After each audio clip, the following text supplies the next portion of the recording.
The Wyoming sun hadn't yet crested the horizon when Jake Morrison pulled on his worn leather boots, the same pair he'd been wearing for 15 years of ranching.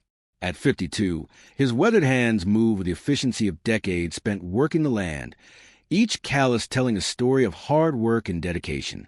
The October air carried a sharp bite that promised an early winter, and frost painted delicate patterns across his kitchen window like nature's own artwork. Jake's ranch stretched across 800 acres of rolling prairie, dotted with Black Angus cattle and bordered by Willow Creek that had run dry 3 summers in a row due to the ongoing drought. Times had been tough since his wife Sarah passed 2 years ago from cancer, leaving him to manage both the crushing emotional weight of loss and the practical challenges of running the operation alone. The medical bills had eaten into their savings, and the drought had made every season a struggle for survival. He grabbed his thermos of black coffee, the strong brew that had kept him going through countless early mornings, and headed toward the barn, his breath forming small clouds in the crisp morning air. The familiar routine of ranch life had become his anchor in the storm of grief. Feed the horses, check the water troughs, inspect the fence lines, count the cattle. Each task a meditation, each completed chore a small victory against the chaos that loss brings. The cattle were already stirring in the east pasture, their low calls echoing across the vast expanse of prairie grass. As he walked the familiar path worn smooth by decades of boots, something caught his eye in the distance. Movement near the old grain silo that had been abandoned for over a decade. The structure sat like a forgotten monument to agricultural dreams that never quite materialized. Jake stopped, squinting against the pale morning light that cast long shadows across the landscape. The silo sat on the far edge of his property, a relic from the previous owner who tried unsuccessfully to expand into crop farming before the bank foreclosed. Jake rarely ventured that way anymore. The structure was a reminder of failed dreams and economic hardship that plagued many rural communities across Wyoming and the broader Midwest. But there was again definitely movement too deliberate to be wind-blown debris. Probably just deer seeking shelter, he thought, but something nagged at him. In all his years on this land, walking every acre and knowing every sound the wind made through every structure, he developed an instinct for things that didn't belong.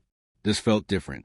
After finishing his morning chores, feeding the horses, checking on the pregnant heifer in the north pasture, and repairing a section of fence damaged by the previous night's wind, Jake couldn't shake the feeling that something was off. The nagging sensation had only grown stronger as the morning progressed. He loaded his ATV with some fence repair supplies and a toolkit, using the excuse of checking the property boundaries to investigate the area around the old silo. The ride across the pasture took 25 minutes, bouncing over uneven ground carved by decades of cattle paths and navigating around prairie dog colonies that had expanded significantly since the drought began. The landscape told the story of struggle, stunted grass, exposed topsoil, and the skeletal remains of trees that hadn't survived a lack of rainfall. As he approached the rusted structure, Jake noticed fresh tracks in the soft earth around the base. Small footprints, definitely human, and far too small to belong to adults. His heart rate quickened as he examined them more closely. These weren't the boots of trespassers looking to steal equipment or vandalize property. These were the footprints of children, and they showed signs of repeated trips back and forth from the silo entrance. The silo's heavy metal door hung slightly ajar, revealing a sliver of darkness within. Jake was certain it had been sealed shut with a rusted chain the last time he checked the structure months ago. Someone had definitely been here. Someone who'd taken the time to break the chain and gain access to the interior. Jake called out, his voice carrying across the empty prairie. "Hello? Anyone there?" The sound echoed off the curved metal walls of the silo and seemed to hang in the still air, but only silence answered back.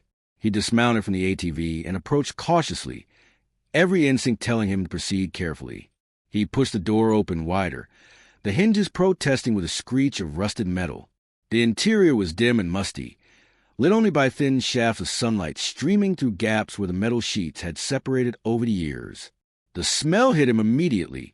Unwashed bodies, fear, and the sour odor of hunger and desperation. As his eyes adjusted to the darkness, he saw them. 3 children huddled together in the far corner like frightened animals, their eyes wide with terror and reflecting what little light filtered into their makeshift shelter.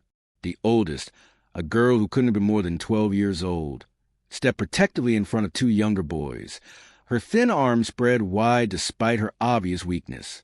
Their clothes were dirty and torn, their faces gaunt with hunger, and their lips cracked from dehydration. They looked like they hadn't eaten in days, possibly longer. The sight hit Jake like a physical blow. These weren't adventurous kids playing hide and seek or exploring abandoned buildings. These were children in genuine distress, children who'd been failed by the systems meant to protect them. Jake slowly crouched down to their eye level, making himself appear less threatening to the terrified children.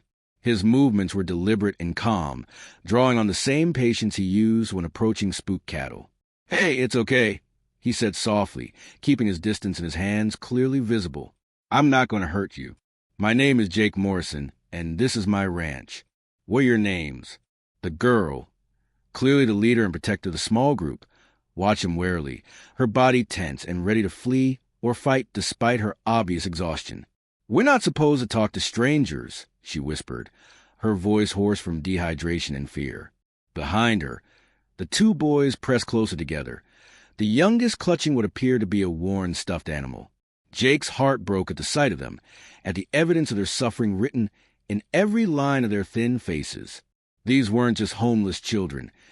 These were kids running from something terrible. "You're absolutely right to be careful," he said gently, settling fully onto the ground to make himself even less intimidating. "But you look hungry and cold, and winter's coming early this year. I live just over that hill in the white farmhouse, and I've got plenty of food and warm beds. When's the last time any of you ate a real meal?" The youngest boy, who couldn't have been older than 6, started to speak, but the girl quickly shushed it with protective gesture that spoke of experience in dangerous situations. Jake could see the internal struggle playing out on her young face. The desperate need to protect her brothers warring with their obvious need for help and sustenance. "Look," Jake continued, pulling a bottle of water and a sleeve of crackers from his jacket pocket, supplies he'd learned to always carry during his years of ranch work. "I'm going to leave some water and food right here by the door.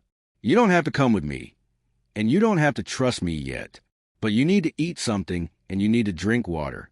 Dehydration is dangerous, especially for kids." As he set the supplies down, he noticed their makeshift camp in the corner. Old tarps that looked like they'd been pulled from a construction site, some hay that he recognized from his own fields, and what appeared to be a small pile of empty food containers. These children had been here for more than just a night or two. They'd been surviving on their own, stealing what they needed and making the best shelter they could manage. "I'm going to go back to my house now," Jake said, standing slowly and deliberately. "But I'll be back this afternoon to check on you, okay? If you need help, any kind of help at all, you just call out. Sound carries far out here, and I'll hear you." The girl nodded almost imperceptibly, and Jake took that tiny gesture as significant progress. As he walked back to his ATV, trying not to appear rushed or threatening, he heard the unmistakable sound of plastic crinkling. They were opening the crackers before he'd even gotten outside. The sound of their desperate hunger made him walk faster. Back at the ranch house, Jake paced his kitchen like a caged animal, the cordless phone clutched in his weathered hand. The familiar room, with its photos of Sarah and memories of their life together, suddenly felt different. The silence that had been his companion since her death was now filled with the urgency of 3 children who needed help immediately. His first instinct was to call the authorities, but something held him back. The terror in those children's eyes wasn't a fear of getting in trouble for trespassing or stealing food. It was deeper, more primal, the kind of fear that comes from experience with real danger. They were hiding from something or someone, and Jake's gut told him that involving the wrong people too quickly could make their situation worse. Finally, after an hour of internal debate, he dialed Sheriff Patricia Hernandez, a longtime friend who'd known Jake since their high school days when she was Patricia Martinez and dreamed of becoming a teacher. Life had taken her in a different direction, but her compassion and intelligence had made her an excellent law enforcement officer. When she answered, her familiar voice carried the weariness of someone who'd seen too much human suffering in her 20 years of keeping the peace in their rural county. "Jake, everything all right out there?" You usually only call when there's trouble with rustlers or when old Murphy's cattle get loose again. Pat, I need to talk to you about something sensitive, something that can't wait, but needs to be handled carefully. Can you come out to the ranch? And maybe come alone? No uniform, no patrol car. There was a pause, and Jake could hear the change in her breathing as she shifted into professional mode. You're scaring me, Jake. What's going on? Are you hurt? Is someone threatening you? I found some kids on my property, Pat. 3 of them, hiding in the old grain silo. They're scared, really, genuinely terrified of something. And they're hungry. Looks like they haven't eaten a proper meal in days, maybe longer. Sheriff Hernandez's tone immediately shifted to the careful, measured cadence she used when dealing with sensitive situations involving children. How old are we talking about, Jake? And do you have any idea how they ended up on your land? Jake looked through his kitchen window toward the distant silo, barely visible as a speck on the horizon. Maybe 6 to 12 years old. 2 boys and a girl. The girl's the oldest. Try and take care of the younger ones like she's their mother. Pat, I don't think these are just runaways having an adventure. Something's got them terrified enough to live in an abandoned silo rather than seek help from adults. Any signs of abuse? Injuries? Are they able to communicate? The girl spoke to me, barely, said they're not supposed to talk to strangers, which suggests someone taught them to be wary. But, Pat, they took food from me, and I could see how desperate they were. This isn't normal childhood fear. I'll be there in 30 minutes. Don't approach them again until I get there, okay? And Jake, you did the right thing calling me. After hanging up, Jake immediately began making sandwiches. Peanut butter and jelly, ham and cheese, whatever you find that would be appealing to children and wouldn't require heating. He filled a large thermos with hot chicken soup from a can and gathered some fruit and cookies. If these children were going to trust anyone, they'd need to know that help came with food and warmth, not just questions and uniforms and more uncertainty. Sheriff Hernandez arrived exactly 30 minutes later in her personal pickup truck rather than the patrol car, a decision that Jake deeply appreciated. She'd changed out of her uniform into jeans and a sweater, though she still carried her badge and service weapon. Together, they loaded the food into Jake's ATV and made the journey across the pasture, the afternoon sun casting long shadows across the prairie grass.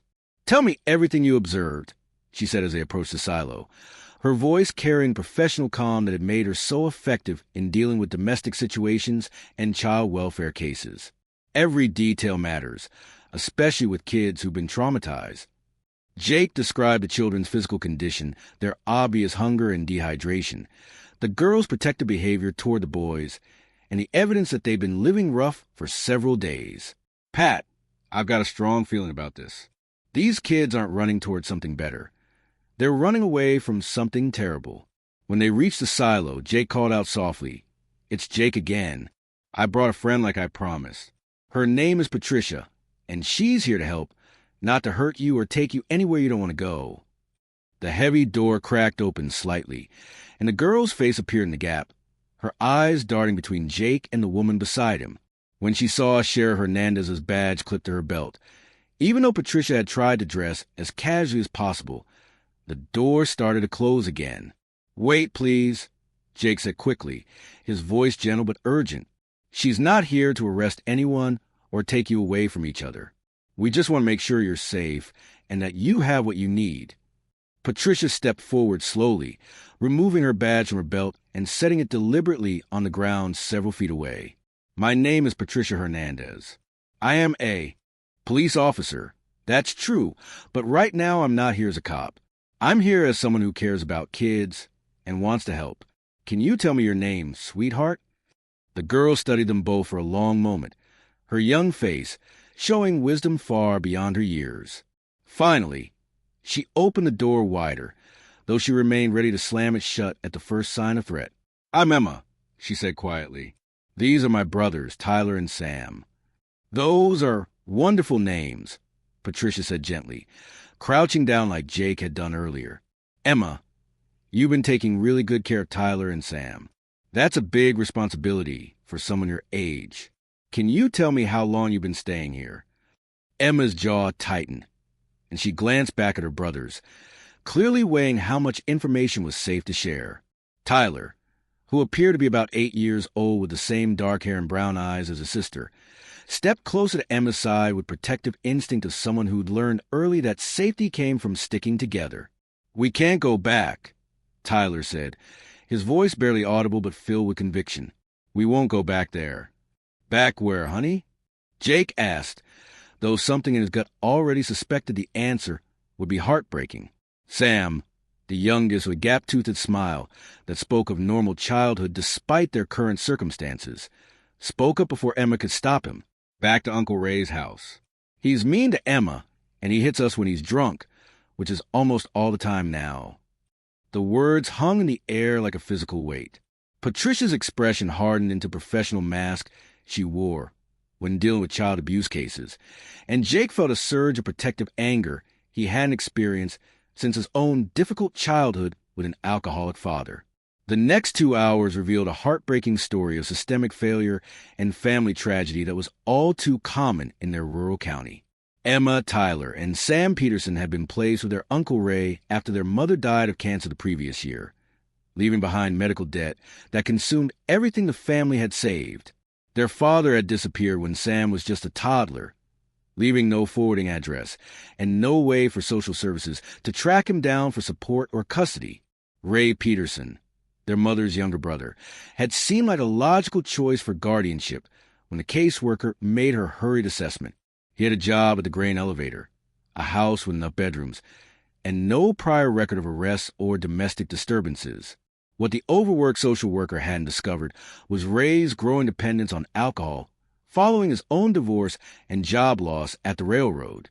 Emma, with the careful precision of someone who'd learned that details mattered when adults made decisions about your life, described how Uncle Ray would disappear for days on drinking binges, leaving them locked in their bedroom with minimal food and water. She showed them fading bruises on her thin arms where he'd grabbed her during his rages, and described how he'd begun hitting Tyler when the 8-year-old tried to protect her. "We took some food and left 3 nights ago," Emma explained, her voice steady despite the tears that had started flowing. "We were walking toward town, trying to figure out what to do, when we saw this place. It looked safe, and nobody seemed to come here," Tyler added, with the matter-of-fact tone children use to describe the unthinkable. "Emma said we could stay here until we figured out how to find somewhere that wanted us." Jake's heart ached as he listened, remembering his own childhood with an alcoholic father who'd used his fists to solve problems, and his mother who'd been too afraid to leave. These children had shown incredible courage and resourcefulness, but they were still just kids who needed protection, stability, and adults who would fight for them. Sheriff Hernandez made several phone calls, speaking quietly with the county's Child Protective Services supervisor and arranging for investigators to visit Ray Peterson's house immediately. The process would involve interviews, documentation, and potentially criminal charges, but all of that took time. In the meantime, these 3 children needed immediate care and a safe place to sleep. "The county has emergency foster placements," Patricia explained to Jake privately while the children shared the soup and sandwiches he brought. "But honestly, Jake, the system is overwhelmed. We got more kids needing homes and we have approved families, and some of those placements, well, let's just say they're not always improvement over where the kids came from." Jake watched Emma carefully portion out the food, making sure her brothers ate first, and taking only small bites for herself despite her obvious hunger. "What if they stayed here?" he found himself saying. "Just temporarily, until you can sort things out properly and find them a good permanent situation." Patricia raised an eyebrow, though her expression suggested she wasn't entirely surprised by the offer. "Jake, you know it's not that simple. You're not certified as a foster parent. There are procedures, background checks, home studies, training requirements. The state has rules about emergency placements. I know the rules, Pat, but look at them. They trust me already, which is more than they'll do with strangers right now. They're safe here. They'll be fed and warm, and God knows I got plenty of room in that big empty house." After several more phone calls and what Patricia later described as calling in every favor I've earned in 20 years of law enforcement, she managed to arrange with Jake to serve as an emergency kinship placement guardian. The process was expedited given the circumstances, Jake's spotless background, and his reputation in the community as a man of integrity and compassion. Dr. Sarah Chun, the county's emergency pediatrician, who made house calls to rural families, drove out to the ranch that evening in her battered Honda Civic loaded with medical supplies. She examined all 3 children thoroughly while Jake and Patricia waited anxiously in the kitchen, drinking coffee and trying not to imagine what the doctor might find. They're malnourished and dehydrated, but not dangerously so, Dr. Chun reported after completing her examinations. Emma shows signs of chronic stress and has some healing bruises consistent with grab marks. Tyler has a partially healed split lip and what looks like finger marks on his upper arm. Sam appears to have been protected from the worst of it, probably by his siblings. She prescribed nutritional supplements, scheduled follow-up appointments for all 3 children, and left behind contact information for a child psychologist who specialized in trauma therapy. They're resilient, she told Jake privately as she packed her equipment.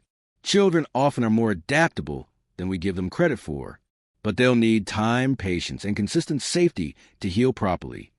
Jake's ranch house, which had felt too quiet and empty since Sarah's death, was suddenly alive with the beautiful chaos of childhood. He set up the guest bedrooms with fresh linens, found some clothes that had belonged to his nephew's children during visits, and tried to remember how to cook meals for more than one person. The silence that had been his constant companion was replaced by the sounds of running water, whispered conversations, and the occasional giggle from Sam as he discovered Duke, Jake's old golden retriever. That first night, as he helped tuck them into beds with clean sheets and warm blankets, Tyler looked up at him with serious brown eyes that had seemed too much for an 8-year-old. "Are you going to get tired of us and send us away?" "Not unless you want to go somewhere else," Jake promised, smoothing the blanket around the boy's shoulders. "You're safe here, Tyler. All 3 of you are safe." Emma, despite her obvious exhaustion, remained alert and watchful even as she lay in the first real bed she'd slept in for days. What if Uncle Ray comes looking for us? What if he finds us here? Jake pulled a chair beside her bed and sat down, his presence solid and reassuring in the dim light from the hallway. "Then he'll have to go through me first, Emma. And I promise you, after what he's done to you kids, that's not going to be easy for him. Sheriff Hernandez has people watching his house, and there are laws to protect children from people who hurt them." For the first time since he'd found them in the silo, Emma smiled, just a little, barely visible in the soft light, but it was real and it reached her eyes. 3 weeks later, Jake stood in his kitchen making pancakes from scratch for breakfast, marveling at how completely his life had transformed. The house that felt like a mausoleum of memories now rang with the sound of childhood, laughter echoing from the living room, the occasional argument over whose turn it was to choose the television channel, and the daily negotiations that came with 3 children learning to trust stability again. Tyler had revealed himself to be fascinated by every aspect of ranch life, following Jake around during morning chores like a devoted apprentice, and asking endless questions about cattle behavior, weather patterns, and mechanics of running a successful operation. His bruises had faded, and the hollow look in his eyes had been replaced by the bright curiosity of a healthy 8-year-old boy discovering a world where adults protected rather than threatened children. Sam, the youngest, had claimed Duke as his constant companion, and could often be found curled up with a patient golden retriever, reading picture books aloud in the living room or building elaborate blanket forts. His laughter came easily now, a sound that filled the house with joy and reminded Jake of all the reasons he and Sarah had wanted children of their own. Emma remained cautious, but was slowly beginning to trust that this new stability might actually last. She helped with cooking and housework without being asked, habits formed during her time as a primary caregiver for her brothers, but Jake was gently teaching her that being helpful was different from being responsible for everyone's survival. She'd started sleeping through the night without the nightmares that had plagued her first week at the ranch. Sheriff Hernandez had arrested Ray Peterson on multiple charges of child endangerment, neglect, and assault. The investigation had revealed a pattern of escalating abuse and evidence that he'd been collecting the children's Social Security survivor benefits without providing adequate food, clothing, or supervision. His house had been found in deplorable condition, with empty liquor bottles throughout and a refrigerator containing only expired milk and beer. He wouldn't be in a position to threaten the children again for a very long time. The search for their biological father had yielded unexpected results. David Sanos had been located in Colorado Springs, working construction under a false name to avoid child support obligations from a previous relationship. When contacted by authorities about his children's situation and informed that they'd been living with an abusive relative, he'd initially claimed he couldn't take responsibility for them due to his financial situation and unstable lifestyle. He's agreed to meet with them next week.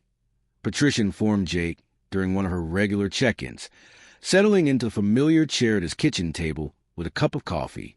But honestly, Jake, I'm not optimistic about his intentions. A man who abandons his children after their mother dies and then has to be threatened with criminal charges to show any interest in their welfare. That doesn't suggest strong parental instincts. Jake watched through the kitchen window as Emma patiently taught Sam how to collect eggs in the chicken coop, while Tyler trailed behind with Duke at his heels, all of them bundled in warm coats against the crisp autumn air. The scene looked so natural, so right, that it was hard to imagine them anywhere else. They'd found their rhythm as a family unit, complete with chores, homework schedules, and the comfortable routines that create security for children who'd known too much chaos. "What are you thinking about?" Patricia asked, following his gaze to the children playing in the yard. "I'm thinking these kids have been through enough upheaval and uncertainty for several lifetimes," Jake said quietly, refilling their coffee cups. "They're settled here now. They're healing. Emma's grades have improved dramatically since she started at the local school. Tyler's gained 12 pounds and grown 2 inches. And Sam hasn't had a single nightmare in over a week. This is working, Pat." "You want to pursue permanent guardianship," she said, and it wasn't a question. Jake nodded slowly. "If their father decides he genuinely wants them and can provide a stable, loving home, I'll respect that decision and do everything I can to help with the transition. But if he doesn't, Patricia, I've got plenty of room in my heart and my home for 3 more permanent residents. Sarah and I always wanted children, tried for years without success. Maybe this is how it was always meant to happen." As if summoned by their conversation, Emma appeared in the kitchen doorway, her cheeks flush pink from the cold air and her eyes bright with the kind of happiness that comes from feeling truly safe. "Jake, Tyler wants to know if he can help you repair the fence in the north pasture tomorrow. He promises to wear his work gloves and stay away from the wire stretcher like you taught him. Tell him he can absolutely help, but only if he remembers all the safety rules we talked about. And remind him that we work as a team. No one goes anywhere alone, and everyone looks out for everyone else." Emma nodded and started to leave, then turned back with a shy smile that had become more frequent over the past few weeks. "Jake, I just want to say thank you for everything, for finding us, for believing us, for making us feel like we belong somewhere." "Thank you," Jake replied, his voice thick with emotion. "You 3 have made this old house feel like a real home again. You've given me a purpose I didn't know I was missing." Outside, the Wyoming wind carried the sounds of children's laughter across the prairie, a sound that hadn't echoed across this particular piece of land in far too long. Whatever the future held, court hearings, legal procedures, meetings with biological fathers, Jake Morrison knew that sometimes the most important discoveries aren't found by searching. Sometimes they're found by simply being ready to help when help is desperately needed. The abandoned silo still stood on the far edge of the property, but it was no longer a symbol of failed dreams and economic hardship. Instead, it had become the place where 3 lost children found their way to safety, and where a lonely rancher rediscovered his purpose in life. In the vast emptiness of the Wyoming landscape, they had all found exactly what they were looking for: a real family, built not on blood or legal documents, but on love, protection, and the simple human need to belong somewhere safe.